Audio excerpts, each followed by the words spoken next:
আমার মা যখন মারা গিয়েছিলেন তিনি আমাকে এই পরিবারের সকলের দায়িত্ব দিয়ে গিয়েছিলেন, বলেছিলেন সকলের খেয়াল রাখতে। আর আমার এও মনে আছে আমি আমার মায়ের কাছে কি প্রতিজ্ঞা করেছিলাম। আমার মা মনে প্রচন্ড কষ্ট পেয়েছিলেন যখন শুনেছিলেন উপতিষ্য রাজসিংহাসনে বসেছে। তাই এখন আমি তার স্বপ্ন পূরণের জন্য লড়াই করছি। মহান আমাকে সিংহাসনে বসানোই আমার একমাত্র লক্ষ্য। আর সেই কারণেই আজ আমি এই আরতির আয়োজন করেছি। আমি জানি দিদি, আপনার মাথায় এখন কত বড় দায়িত্ব। আর এই কথা শুনে আমার খুব ভালো লাগলো যে আপনি আপনার মাকে দেওয়া কথা রাখার জন্য কত কষ্ট করছেন। পুরোহিত মশাই, আপনি আমাকে বলুন, খনাকে সুস্থ করে তোলার জন্য কি করা যেতে পারে? আমি শুধু খনাকে সুস্থ দেখতে চাই।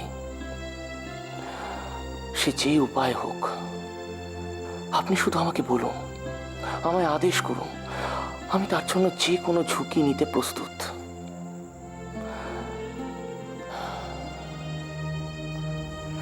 দিদি তো নিজের মতো করে চেষ্টা করছেন, আমি তার জন্য তার কাছে চিরকৃতজ্ঞ থাকব।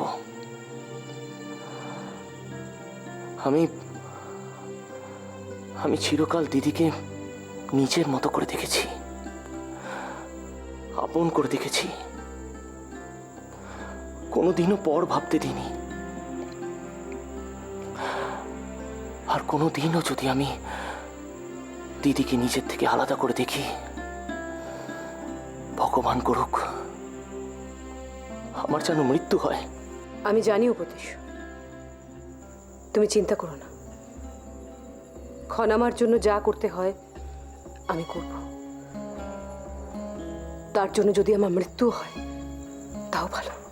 না দিদি, অমন কথা বলবেন না। এই পরিস্থিতিতে আপনার আমাকে প্রয়োজন, আমার আপনাকে প্রয়োজন। আপনি যদি এখন অসুস্থ হয়ে পড়েন, আমি কোথায় যাব? কার কাছে গিয়ে উপদেশ চাইব? রাজন ঠিক কথাই বলেছেন। এই গোটা রাজপ্রাসাদে আপনার মুখের উপরে কথা বলার সাহস কারণ নেই, আপনার দিকে আঙুল তোলার সাহসও কারণ নেই, আপনাকে দোষ দেওয়ার সাহসও কারণ নেই। আপনি এই রাজ পরিবারের জ্যেষ্ঠা, মহারাজের অভিভাবক। যদি আপনাকে কেউ দোষও দেয় রাজুদি, আমার মনে হয় শুধুমাত্র একটা ভুল বোঝাবুঝির কারণেই এই অবস্থার উৎপত্তি। বিষয়টা হলো রাজপরিবার। রাজপরিবার? আমার মনে হচ্ছে সেখানে কোনো বড় ধরনের ষড়যন্ত্র চলছে, এবং এই সব কিছুর মধ্যে রাজৌদি বেশ ভালোভাবে জড়িত। মিহির, মিহির, মিহির, মিহির, মিহির, কোথায় গেল ছেলেটা? মিহির, মিহির, গেল কোথায় ছেলেটা? মিহির, তাহলে কি আশেপাশে কারো বাড়ি চলে গেল? কিন্তু কার বাড়ি বা যাবে? আমি তো এখানেই কাজ করছিলাম, তখনই কি বেরিয়ে গেল? না না না না, আমি একবার দেখে আসি। মিহির, মিহির,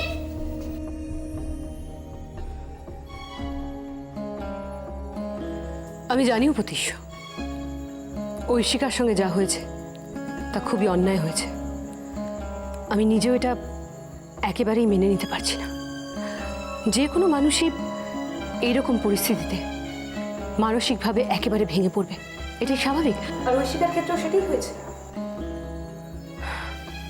ও খুব আঘাত পেয়েছে বলেই এরকম আচরণ করছে? একবার ভাবো তো, কি ঝড়টাই না বয়ে গেল বেচারির উপর। কিন্তু এরকম তো চলতে দেওয়া যায় না। চলো উপদেশ, আমরা দুজনে গিয়ে ঐশিকার সঙ্গে কথা বলি। না দিদি, আমি ঐশিকার সাথে কোনো কথাই বলতে চাই না। তুমি একবার আমার দিকটা ভেবে দেখো। আমার মাথায় এখন এত দায়িত্ব, এত দুশ্চিন্তা। তুমি দয়া করে আমাকে এসবের মধ্যে জড়িও না। তা বললে হয় না উপদেশ। ভুলে যেও না, আমি এই পরিবারের জ্যেষ্ঠা। আমি বেঁচে থাকতে এই পরিবারে এমনটা হতে দিতে পারি না। ঐশিকা তোমার স্ত্রী, তোমার সুখে দুঃখে যেমন তোমার স্ত্রী তোমার সঙ্গী থাকেন, তেমন তার সুখে দুঃখে, তার বিপদ আপদে পৃথিবীর আর কেউ তার পাশে থাকুক বা না থাকুক, তুমি তার পাশে থাকবে। ঐশিকা আহার নিদ্রা ত্যাগ করেছে। একমাত্র তুমিই পারো তাকে স্বাভাবিক জীবনে ফিরিয়ে আনতে। এটা তোমার দায়িত্ব। এসো আমার সঙ্গে, এসো।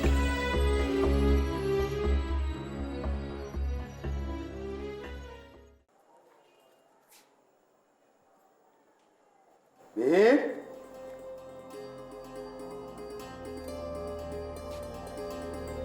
মিহির,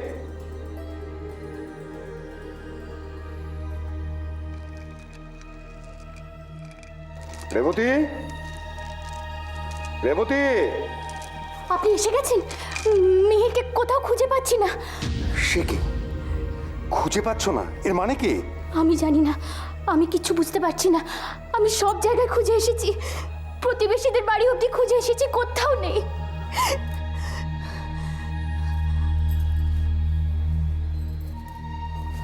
কি হলো, কি হলো আমার ছেলেটার? কোথায় গেল? ও তো আমাকে ছেড়ে কোথাও যায় না। আজ কোথায় গেল? আমি যদি আর আমার ছেলেটাকে খুঁজে না পাই। দাঁড়াও দাঁড়াও দাঁড়াও দাঁড়াও, শান্ত হও রেবতী। এত উতলা হলে চলে? তুমি এখানে বসো, আমি দেখছি। মেয়েকে যদি খুঁজে পাই, তুমি বসো এখানে, শান্ত হও।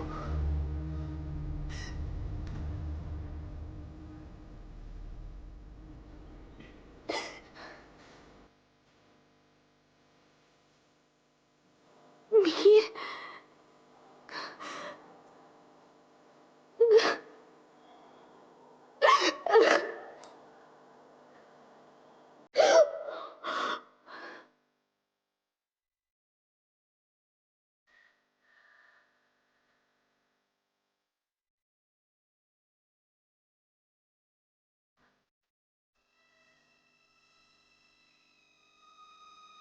ইস, আহারে, কি অবস্থা হয়েছে তোমার ঐশিকা? এ তো চোখে দেখা যায় না। কি চেহারা করেছো তুমি? কিছু খাওয়া দাওয়া করছো না। এরকম ভাবে থাকলে তুমি বাঁচবে কি করে বলো তো?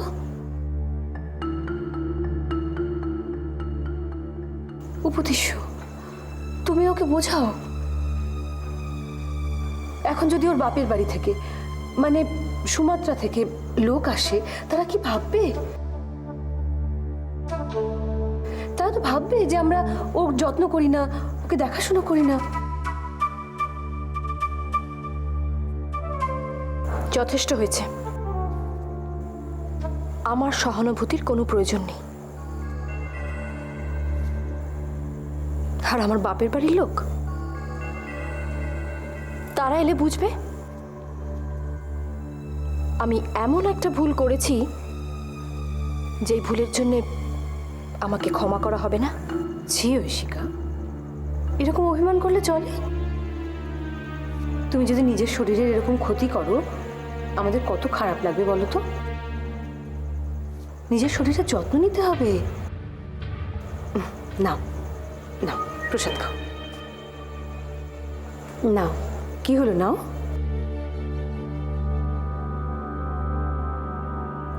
নাও, কি হলো? নেবে না? কি হলো? নাও।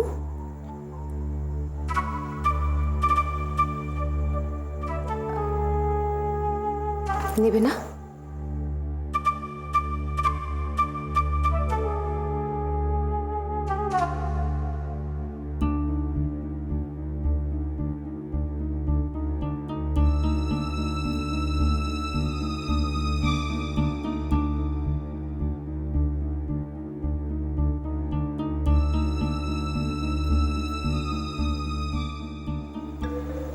খাও।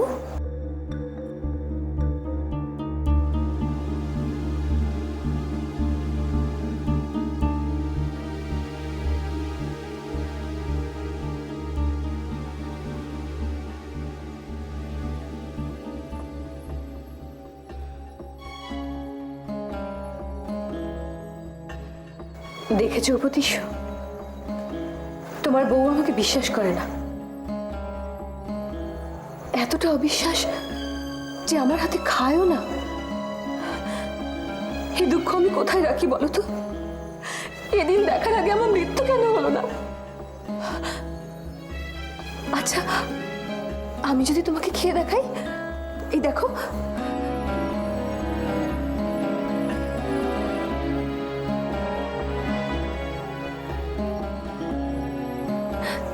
নাও, হলো তো? আমি জানি ঐশিকা, তুমি আমাকে খুব খারাপ ভাবো, খুব খুব খারাপ।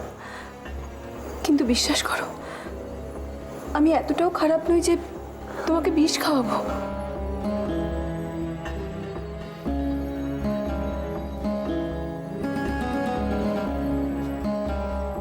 ছি ঐশিকা, ছি।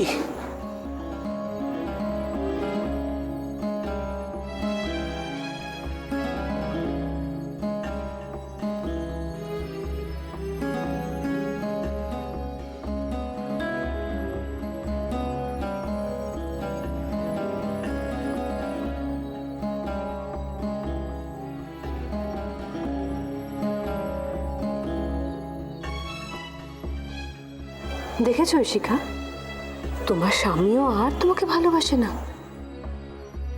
এখনো সময় আছে। আমার বিরুদ্ধে যুদ্ধ করে তুমি কিচ্ছু পাবে না, বরং তোমার পায়ের তলার শেষ মাটিটাও সরে যাবে।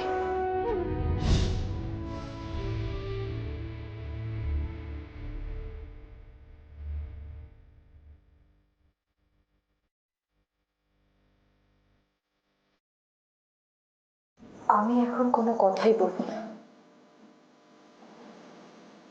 আমি শুধু তোমার বিচারের অপেক্ষায় আছি ঈশ্বর। ন্যায় বিচার তোমাকেই করতে হবে।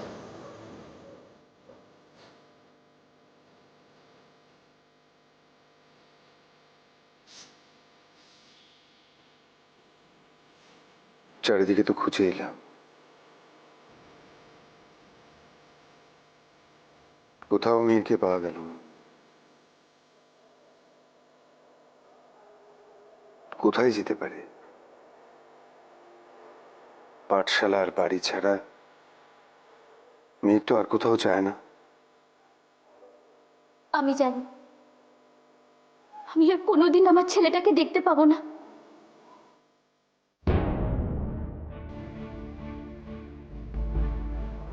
মিহির, মিহির বাবা, কোথায় গিয়েছিলে? মিহির, মিহির, কোথায় গেছিলে? মিহির, আয় বাবা, আয়। কোথায় গেছিলে? কোথায় গেছিলে তুমি বাবা? এভাবে কাউকে না বলে যেতে আছে? আর কোনোদিন যদি তুমি কাউকে না বলে ঘর থেকে বেরো, তুমি কিন্তু খুব বকুনি খাবে। তুমি জানো না, জানো না তোমাকে না দেখতে পেলে আমার কতটা কষ্ট হয় বাবা।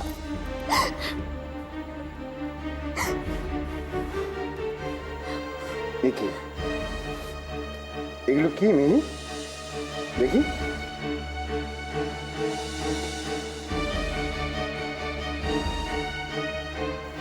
রেবতী,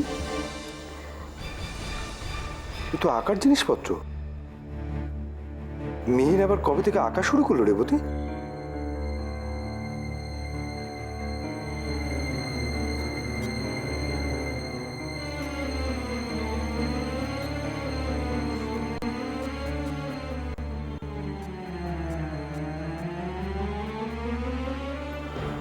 রেবতী,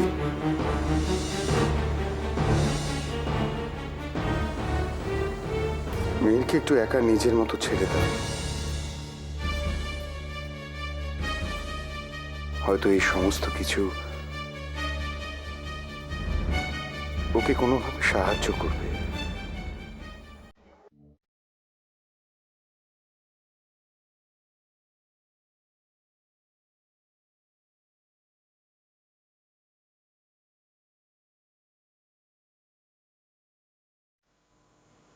এটা কোনো কথা হলো? আমি এই বৈদ্যের কথা বিশ্বাস করি না। উনি কোনো বৈদ্যই নন। উনি আমাকে বিশ্রাম নিতে বলেছেন। আমাকে, মহান আমাকে।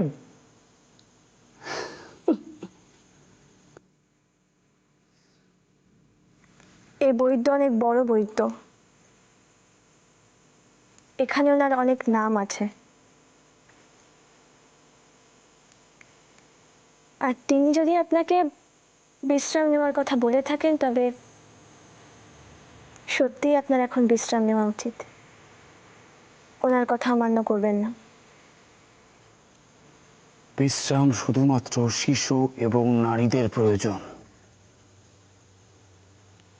পুরুষদের নয়।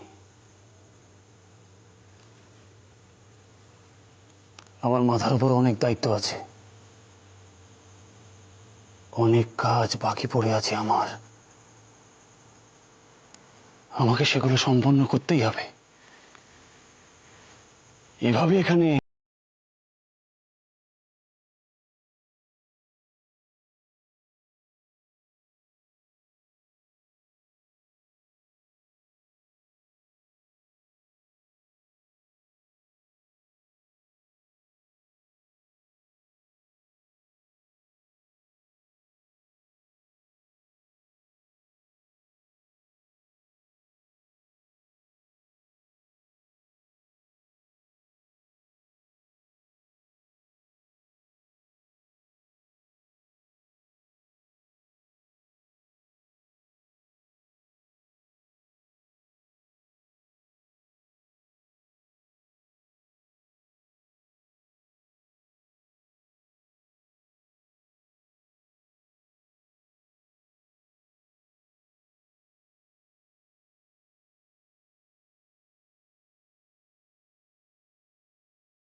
ভক্তের প্রকৃত অর্থ কি? নিন, এই ফলের রসটা খেয়ে নিন। এর মধ্যে আপনার ওষুধটাও মেশানো আছে।